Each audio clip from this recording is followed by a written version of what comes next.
What kills a game? The answer is simple. Money. Don't ask how, yet I'll explain. Why do we play games? Of course, to have fun. If a game's core mechanics are built around fun, we can play it for hours without getting bored. Since I am developing a role-playing game myself, I want to give examples from that genre. Was the first Diablo only good because of its story? No, its core gameplay mechanics were enjoyable and fluid. It had a very simple system. Pick a character, go into dungeons, kill monsters, collect items. As you grow stronger, fight tougher enemies, find new gear, and learn new spells. The game pushed you straight into action without making you wait in menus or long dialogues. That's how you know the gameplay loop was nearly perfect. With Diablo 2, they took this to another level.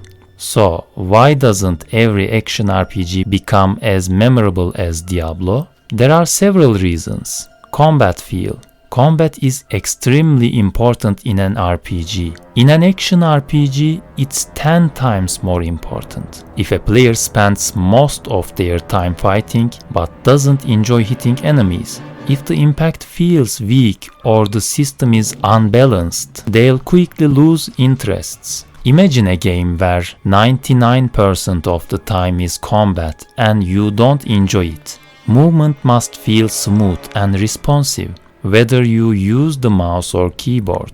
I'm not just talking about animations. You can even use very few frames.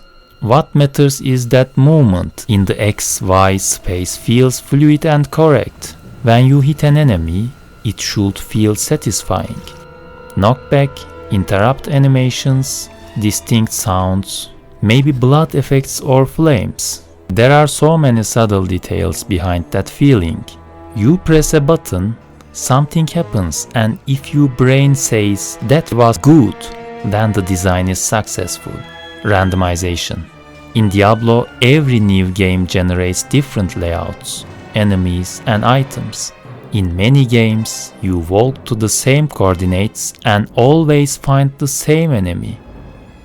In Diablo, enemies spawn randomly, environments change, and loot is different every time. That's why each playthrough feels fresh. I'm doing the same in my own game maps. Enemies, items, even quests will be randomized. Easy to learn. You can figure out how to play just by exploring the game without tutorials or external helps.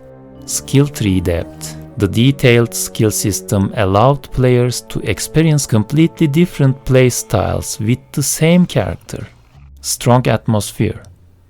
Environment design, visuals, and music created a powerful atmosphere. Instead of dialogue choices, the story was told through monologues. For an action RPG, that worked perfectly, and the game had a successful multiplayer system. An action RPG had introduced a gameplay loop that hadn't really been done before, and it worked brilliantly. I said money is enough to kill a game, and I have my reasons. Companies see games as products. I can already hear people saying, "What's wrong with that? Companies need profit." That's true, you need money to make games. But what happened to fun? Instead of focusing on making core mechanics enjoyable, you can prioritize visuals and build a repetitive, boring loop and still sell it. Just like in Diablo 3. The game was now 3D. The original team wasn't there anymore. The skill system had changed. The old combat feel was gone. Even the gothic atmosphere disappeared. Many Diablo 2 players didn't like Diablo 3. They introduced an auction house wherein game items could be bought with real money. Instead of improving gameplay, they weakened it and added monetization. Can they do that? Sure, if players demand it. Who am I to judge? But here's the trap. There was an item that increased attack speed. Many players bought it with real money. Then one day, an update reduced attack speed and those items became worthless. The real problem is developers who don't want to add depth. They chase whatever sells the most, and that makes it harder to create quality games. There was a game called Vampire the Masquerade Bloodlines. Its combat wasn't great. It even launched with many bugs, but it had some of the most detailed quests ever made in an RPG. NPCs react differently depending on how you completed quests. Whether they helped you later depended on how you treated them. The game had multiple endings. It showed how meaningful player choice could shape a world. Players of Gothic know this too. If you draw your weapon, NPCs react negatively.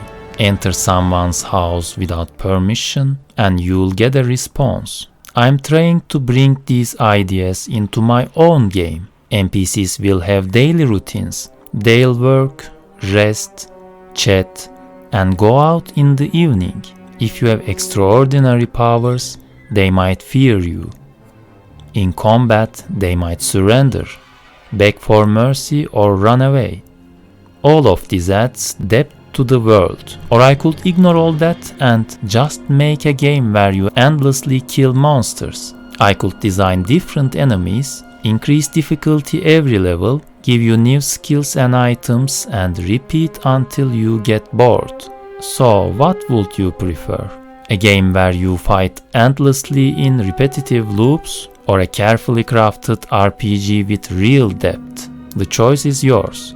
By the way, you can subscribe to the channel and follow the development of my game project. If you liked the video, sharing it with others and saying, hey, check out this channel and the game they are making would really support me. Thanks to everyone who supports. If you have questions, feel free to ask in the comments or send me a message on social media. You can also join our Discord server. See you in the next video. I am Joseph.